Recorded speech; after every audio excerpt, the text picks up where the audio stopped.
Hello guys, আজ একটা নতুন রেসিপি নিয়ে চলে এসেছি। দেখো, পটল আলু ভালোভাবে ছুলে নিয়েছি, তারপর একরকমভাবে সাইজে কেটে নিয়েছি। এবার কড়াইতে তেল দিয়ে নুন একটু হলুদ দিয়ে পটলগুলো ভেজে নেব।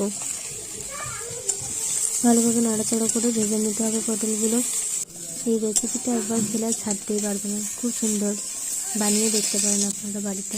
দেখুন ভাজা হয়ে এসেছে, আলুটা কাটা যাচ্ছে, সেদ্ধ হয়ে এসেছে ভাজতে ভাজতে। এবার তেল দিয়ে দেবো কড়াইতে, তারপর গোটা জিরে আর সাতলন দিয়ে দেবো, তার সাথে পেঁয়াজ কুচি দিয়ে ভালোভাবে একটু নাড়বো। এবার আদা বাটা রসুন বাটা দিয়ে দেবো। খুব অল্প তেলেই আমি তরকারিটা করব।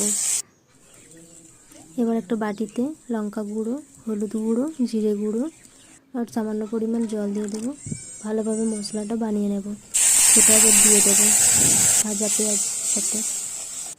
মশলাটা হয়ে এলে একটু গরম মশলা দিয়ে দেবো আর কাঁচা লঙ্কা দুটো দিয়েছি।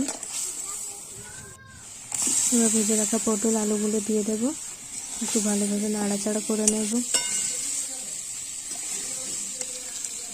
এবার একটু জল দিয়ে দিলাম, জল দিয়ে কিছুক্ষণ ঢাকা দিয়ে রাখতে হবে, তবে ভালোভাবে সেদ্ধ হয়ে আসবে। এই দেখো ঢাকা খুলে এবার সেদ্ধ হয়ে গেছে, আমার তরকারি হয়ে এসেছে প্রায়। ভালোভাবে এবার নাড়াচাড়া করে নেব।